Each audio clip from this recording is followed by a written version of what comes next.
Gloria al Señor.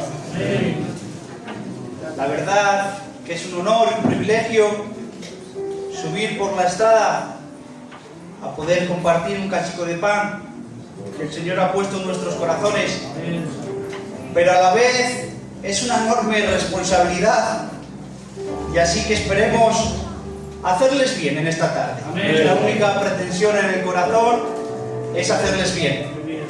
Y quiero empezar en esta tarde de una forma diferente. En esta tarde quiero comenzar haciéndoles una pregunta a cada uno de ustedes. Y quiero preguntarles, ¿qué gigante están enfrentando hoy en su vida diaria?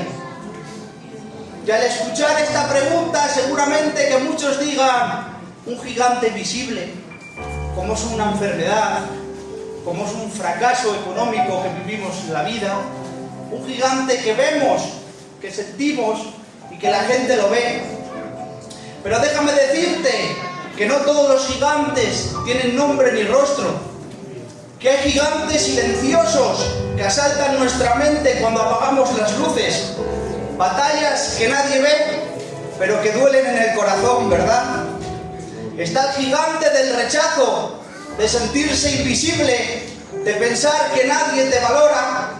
Y para entender cómo se vencen estos gigantes, miremos la vida de David en esta tarde y los gigantes que tuvo que vencer antes de enfrentarse al gigante visible, a Goliat. Porque solemos pensar, iglesia, que los hombres grandes de la fe nacieron listos para la batalla. Pero déjame decirte que no es así, que tuvieron que ser forjados a fuego lento en la intimidad con Dios. Y el primer gigante que David venció es el menosprecio del hombre, el sentirse invisible, el sentirse solo y no valorado. Porque tenemos que entender algo fundamental, que el carácter del creyente no se forma en el escenario ni en el aplauso, que se forma en la intimidad con Dios. Y la Biblia nos lleva a 1 de Samuel, capítulo 16, versos del 1 al 13. Y vemos que Dios envía a su profeta Samuel a la casa de Isaí. Imaginaros lo que sería para Isaí esto, que el gran profeta Samuel viniera a tu casa a contar con los tuyos, a contar con tu familia, y no solo a contar con tu familia, sino que de tus hijos iba a salir el próximo rey de Israel.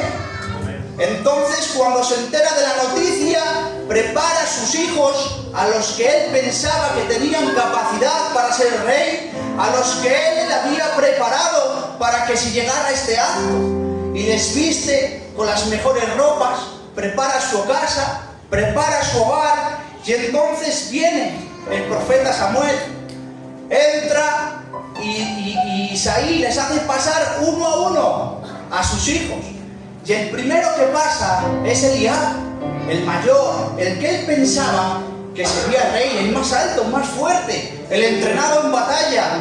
Y cuando pasa, él mirándolo y dice, ya está, este es el rey. Porque él miraba lo exterior. Él miraba que este es el rey seguro. Pero claro, pasa uno, pasa otro, y pasa otro, y así hasta sus 7 hijos. Isaí se creía que la corona se ganaba por estatus, por fuerza. Él preparó un desfile de apariencias humanas. Pero Dios interrumpe la lógica humana y dice una frase clave en 1 de Samuel 16:7. Porque Jehová no mira lo que mira el hombre, pues el hombre mira lo que está delante de sus ojos, pero Jehová mira el corazón. Entonces Samuel le pregunta, ¿son estos todos tus hijos? Isaí responde, queda aún el menor, que está apacentando en las ovejas. El menor significa en el griego akatán, que significa el más pequeño, el menos valorado. Es decir, no tenía la primogenitura. Para Isaí el menor era el menos indicado. Es más, a cuidar a las ovejas mandaban a los siervos, a los criados, y en cambio él mandó a su hijo.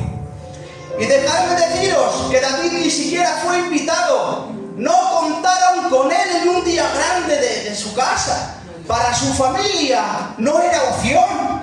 Mientras unos estaban en casa con ropas reales, David estaba en el campo entre los acantilados y los desfiladeros. Mientras otros eran vistos, David era invisible. Pero déjame decirte en esta tarde que aunque la gente no te vea, Dios sí que te ve. David no solo estaba cuidando ovejas, estaba cuidando su relación con Dios. Y es allí en el silencio del campo, lejos de los aplausos, lejos de las miradas, donde se forma su carácter. Y no es casualidad que David, siendo pastor, después escribiera el Salmo 23:1 y dijera: Jehová es mi pastor y nada me faltará. Este salmo no nació en palacio, nació en el campo, la dependencia de Dios. No nació en la corona, nació en la soledad. Porque la intimidad con Dios produce convicciones profundas. David aprendió a depender de Dios cuando nadie lo miraba. Aprendió a estar con Dios cuando nadie le aplaudía. Aprendió a orar cuando nadie le veía. Aprendió a confiar cuando nadie creía en él. Iglesia, te sientes de esta manera. Te sientes invisible para todo el mundo. Incluso a los que más amas te dejan de lado y te sientes invisible. Tal vez hoy sientas que no cuentan contigo, que no te valoran. Pero quiero decirte algo.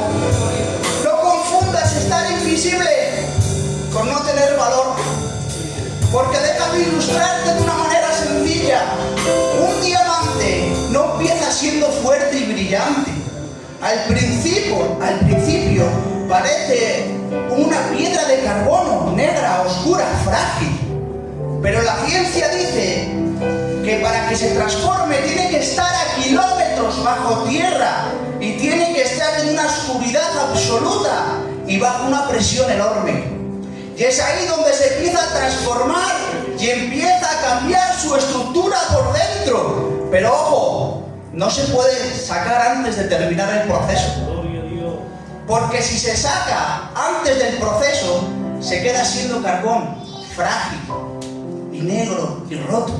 Pero si lo sacas a su debido tiempo, pasa de ser una piedra frágil a ser un diamante indestructible. Pero aún queda un proceso más. Hay que pulirlo para que brille. Y este pulido es doloroso, pero ese proceso hace que podamos reflejar su belleza. Quizás hoy te sientas así en la oscuridad, bajo presión, pensando que Dios incluso se olvidó de ti. Pero déjame decirte algo, no estás invisible, estás siendo formado. Dios está formando el carácter que sostendrá el propósito que Dios tiene para tu vida. Y déjame decirte en esta tarde que las heridas de tu presente serán el brillo de tu mañana. Que lo que hoy te hace llorar en el secreto es lo que mañana reflejará la gloria de Dios en público. Porque mientras tú oras en silencio, Dios trabaja en lo profundo. Mientras tú permaneces fiel, Dios forma tu carácter. Déjame decirte, Dios nos busca paciencia. Dios busca corazones formados en su presencia. Y si hoy estás en el campo, sigue fiel, sigue confiando. Porque en la soledad del campo, porque la soledad del campo es el taller de Dios, donde una piedra sin brillo termina siendo un diamante y un simple pastorcillo termina convirtiéndose en el rey de Israel. Por lo tanto, sigue confiando en medio de tu proceso, porque el mismo Dios que contó a David en el campo sabe exactamente cuándo contar con cada uno de ustedes en el nombre de Jesús.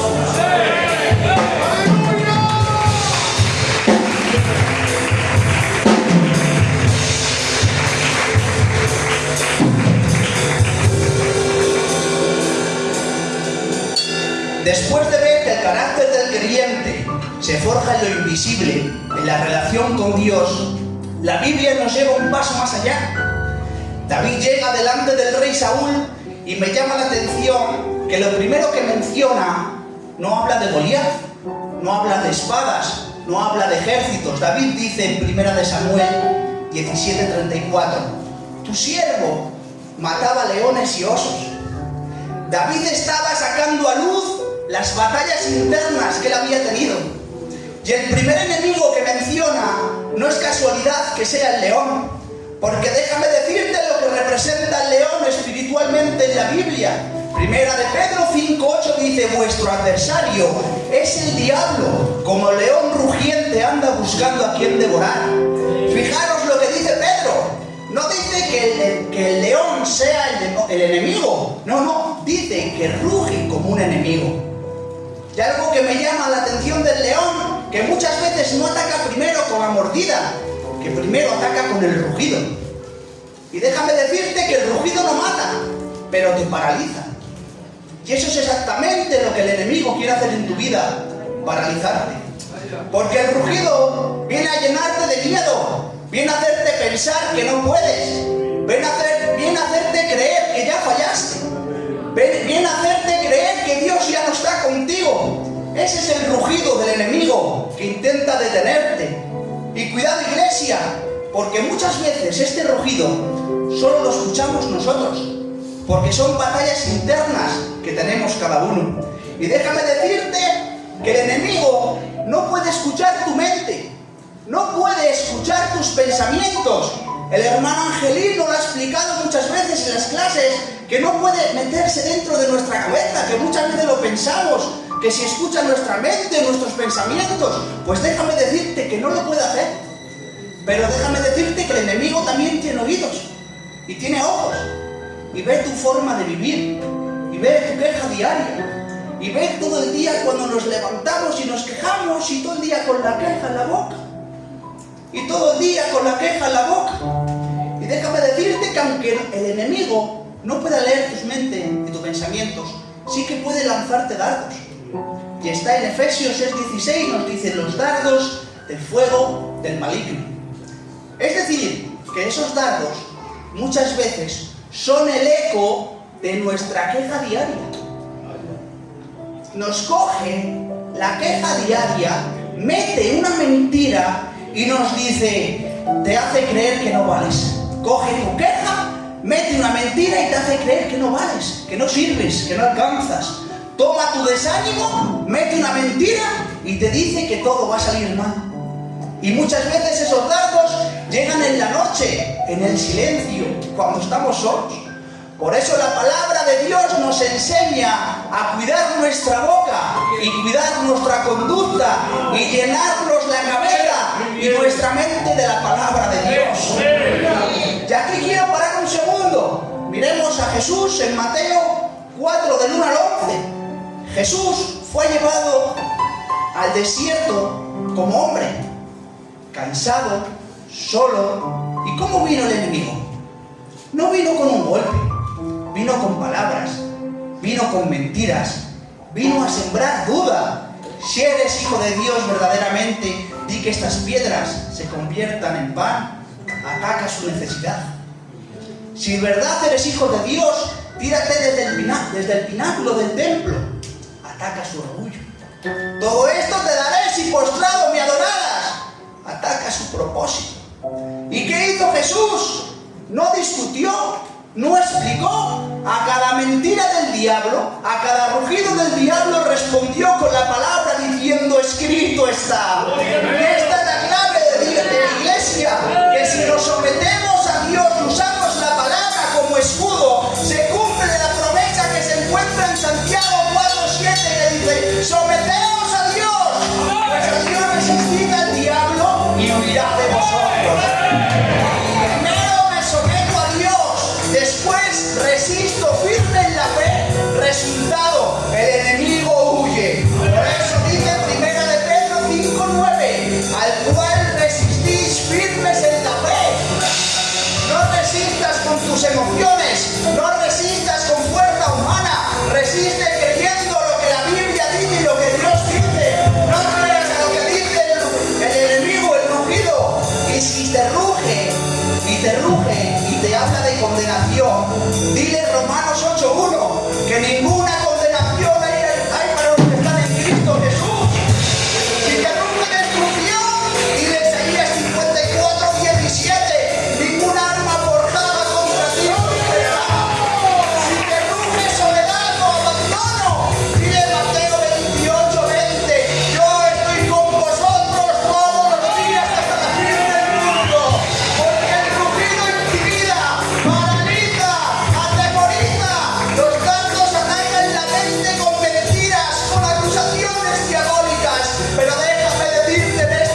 cuando solo estás escuchando ruido.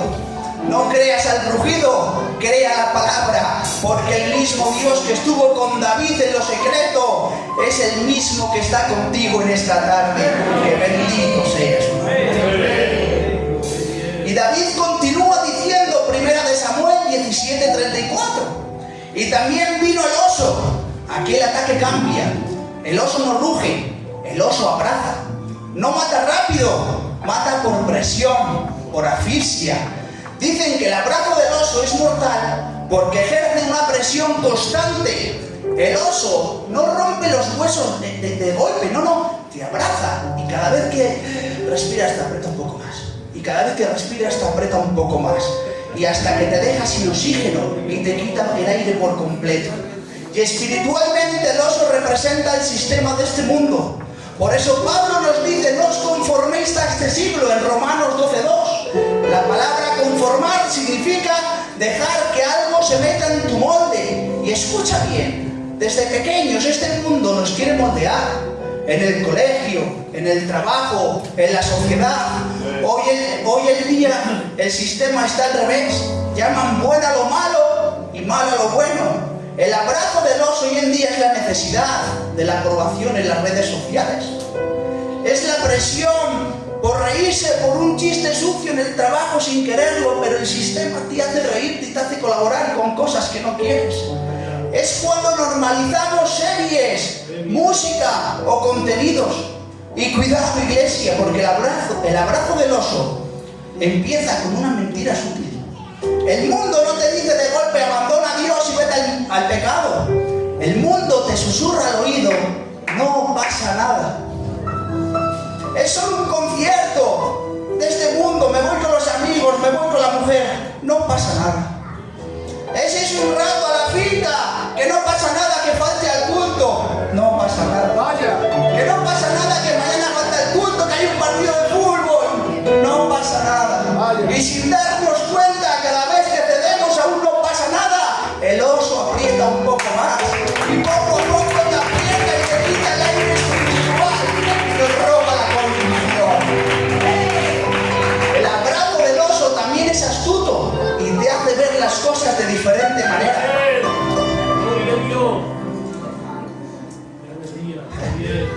Te hace ver las cosas de diferente manera. Al principio tu conciencia es alarma, pero después de 3 abrazos lo ves todo normal. Aquí es donde muchos caemos. Llevamos años viviendo en esta pelea constante con el oso. Tenemos temporadas hermosas donde buscamos a Dios, servimos, nos consagramos y parece que el oso nos ha soltado y podemos respirar por gracia y la presencia de Dios. Pero en el primer descuido nos confiamos y empezamos a retroceder, a coger los viejos hábitos y el oso vuelve a apretarnos cada vez con más fuerza y vuelve la apatía, vuelve la mala gana y vamos perdiendo el aire espiritual. Por eso Spurgeon nos dice, si eres un hijo de Dios, el mundo nunca más podrá satisfacerte. Amén. Déjame decirte que si tenemos al Espíritu Santo por dentro, no podemos alimentarlo con lo de afuera. El abrazo del mundo nos promete diversión, pero nos roba la salvación. Y si el mundo te aplaude, preocúpate. Si el mundo te abraza, despiértate, porque hoy el Espíritu Santo te dice, no retrocedas ni un solo centímetro, porque si Dios ya nos dio aire, no volvamos a buscar abrazos que nos asfixian.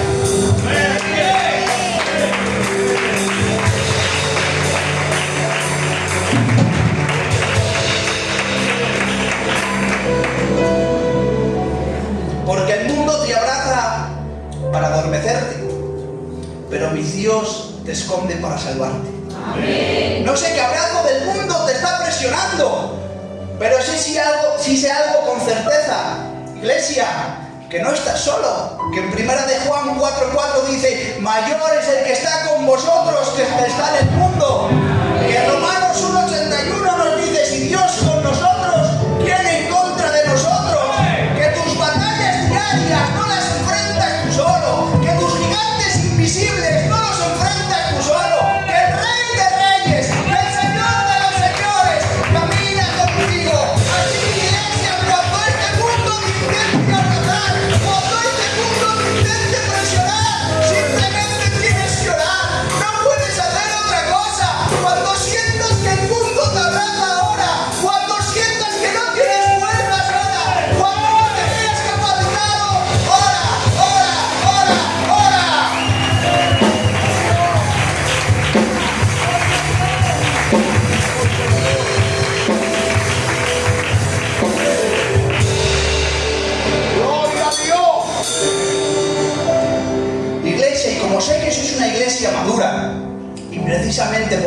quiero hacer algo ahora.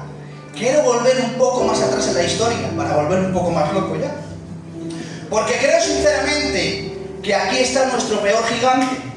La Biblia nos dice que David va en obediencia a llevar los panes y los quesos a sus hermanos. Y no olvidemos que David había sido ungido ya como rey, como el próximo rey de Israel, y aún así obedece a su padre. Podía haber dicho: yo soy el nuevo rey de Israel, esto ya no va conmigo, manda a un criado a hacer ese trabajo, ¿no? Pero él se humilla y mantiene su posición de siervo y obedece. Dicho sea de paso, qué importante es mantener nuestro corazón de siervo y seguir siempre al Padre. No por tener, perdonadme, un cargo, no por llevar muchos años aquí, no por tener una chapa, tenemos que dejar lo que lo hagan todos los demás. Quiera Dios que todos los que estamos aquí tengamos un verdadero corazón de siervo y siempre queramos ayudar, siempre queramos contribuir y sumar en la obra. Entonces David llega al campamento, se acerca a su hermano para entregarle lo que trae, los panes, y no recibe un gracias, no recibe un abrazo, recibe un ataque de su hermano Eliab. Primera de Samuel 17:28 dice: ¿para qué has descendido acá? Yo conozco la soberbia de tu corazón. Y aquí quiero dejar algo claro para que lo entendamos, que el gigante no es el hermano. El gigante es la reacción que David pudo haber tenido. Porque siendo sinceros, si me pasan, me manda mi padre en obediencia, sabiendo que voy a ser el próximo rey, voy 3 o 4 días llevando los panes y los quesos, y a la primera que voy a ver a mi hermano le pregunto: ¿cómo estás? ¿Qué te pasa? Me viene con un ataque. Seguramente que mi carne había saltado y le había dicho cualquier cosa. Seguro. Pero me encanta la actitud que tiene David. Porque dice en 1 Samuel 17:30: y apartándose de él. David no se calla, David no discute, David no se defiende, no entra en el conflicto, la carne, el yo, el ego, el orgullo herido. Este es el gigante más peligroso, porque no viene de afuera, viene de dentro de nosotros. Y escuché una frase que dice: mi enemigo más grande es el hombre que calza mis propios zapatos. Y Pablo lo explica en Romanos 7:19: no hago el bien que yo quiero, sino el mal que yo quiero, eso hago. Hay una guerra dentro de nosotros que todos la conocemos, que todos la sentimos. Por eso la gran victoria de David no fue callar a su hermano, fue gobernarse a sí mismo. Por eso dice Proverbios 16:32: mejor es el que se enseñorea de su espíritu que el que toma una ciudad. Iglesia, nunca vencerás gigantes fuera si no gobernamos primero lo que hay aquí dentro. La carne es como un caballo sin freno. Si lo dominas te lleva a donde quiere, pero si lo coges a tiempo lo controlas. La carne es como un pequeño fuego. Si lo apagas primero no pasa nada, pero si le dejas arde todo y quema todo. Y muchas veces hemos perdido bendiciones, no por el enemigo, sino por una reacción carnal nuestra. Y la solución para este gigante no es nuestra fuerza de voluntad. La única solución para este gigante del yo es mortificar nuestra carne. ¿Y cómo lo hacemos? La Biblia nos da la solución. Gálatas 5:16 nos dice: andad en el espíritu y no satisfagáis los deseos de la carne. Gálatas 5:24: los que son de Cristo se han crucificado la carne con sus pasiones y deseos. Romanos 8:13: si por el espíritu hacéis morir las obras de la carne, viviréis. Esto no es fuerza humana, es rendición diaria. Yo y el Espíritu Santo te llama a callar cuando el orgullo quiere hablar, a apartarnos la carne cuando quiere reaccionar, a obedecer cuando el ego quiere imponerse. Déjame decirte que la única manera de vencer al yo es rindiéndonos cada día a Cristo. Es levantarte cada mañana y doblar tus rodillas delante de la cruz, porque allí muere nuestro orgullo, allí muere nuestro ego, allí mueren todos nuestros deseos, porque la cruz no es solo un lugar donde Cristo murió por nosotros. Es el lugar donde nuestra carne también debe morir cada día. Allí mueren los deseos que quieren apartarte de Dios. Y cuando nuestra carne mengua, Cristo crece en nosotros. Solo así podremos vencer al gigante del yo. ¡Qué bendito seas! Entonces David se gobernó su reacción y siguió caminando hacia el último gigante, el gigante visible, Goliat. Por fin, después de este camino, nos enfrentamos a Goliat, al gigante visible, al que todos vemos. Entonces David se enfrenta a Goliat y le dice: tú vienes con espada, vienes con lanza y vienes con jabalina. Es decir, tú vienes con tus recursos, tú vienes con lo que controlas, tú vienes con lo que sabes, tú vienes con lo que controlas, con tus armas, con tus manos, pero yo vengo a ti en el nombre de Jehová de los ejércitos. Entonces David lanza la onda y derriba al gigante, pero el gigante no cayó por las fuerzas de David, cayó porque Cristo estaba con él. Amén. Por eso Colosenses 1:27 nos dice: Cristo en vosotros, esperanza de gloria. Amén. No es tu fuerza, no es tu disciplina, no es tu carácter, es Cristo en ti. Amén. Es Cristo en ti. Y cuando Él está en el centro, nos das fuerza para resistir al enemigo. Cuando Él está en el centro, nos protege del abrazo asfixiante del mundo. Cuando Él está en el centro, nos ayuda a dominar nuestra carne. Cuando Él está en el centro, nos da la victoria sobre los gigantes visibles e invisibles. Por eso 2 Corintios 12:9 nos dice: basta que es mi gracia, porque mi poder se perfecciona en tu debilidad. Iglesia, este mensaje no se esfuerza de más. Este mensaje no es algo todo perfecto. Este mensaje es: depende más de Él. Depende más de Él. Depende más de Él.